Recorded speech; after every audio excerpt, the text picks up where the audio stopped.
কাদের জন্য রোজা রাখা ফরজ? রমজান শুধু একটি মাস নয়, এটি একটি বিপ্লব, আত্মার বিপ্লব, চরিত্রের বিপ্লব, তাকোয়ার বিপ্লব। এই মাসেই নাজিল হয়েছে পবিত্র কুরআনুল কারীম। এই মাসেই আল্লাহ তাআলা উম্মাতে মুহাম্মাদির উপর ফরজ করেছেন সাউম বা রোজা। কিন্তু প্রশ্ন হল, সব মুসলমানের উপর কি রোজা ফরজ? শিশু, অসুস্থ, গর্ভবতী, বৃদ্ধ, মুসাফির, কাদের জন্য বাধ্যতামূলক আর কাদের জন্য ছাড়? আজ আমরা কুরআন, সহিহ হাদিস, ৪ মাযহাবের ফিকহ ও ইসলামের ইতিহাসের আলোকে বিস্তারিত জানব। প্রথম অধ্যায়, রোজা ফরজ হওয়ার কুরআনিক ভিত্তি।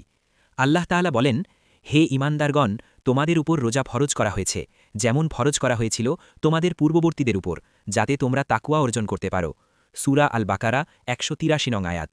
এরপর আল্লাহ বলেন, রমাজান মাস, যাতে নাজিল হয়েছে কুরআন, সুতরাং তোমাদের মধ্যে যে এই মাস পাবে সে যেন রোজা রাখে। সূরা আল বাকারা ১৮৫ নং আয়াত। এখানে স্পষ্ট নির্দেশ, যে ব্যক্তি রমজান পাবে এবং সক্ষম হবে তার উপর রোজা ফরজ। ইসলামের ইতিহাসে রোজা রোজা ফরজ হয় হিজরতের ২য় বছরে, শাবান মাসে। তার আগে আশুরার রোজা ছিল ওয়াজিব।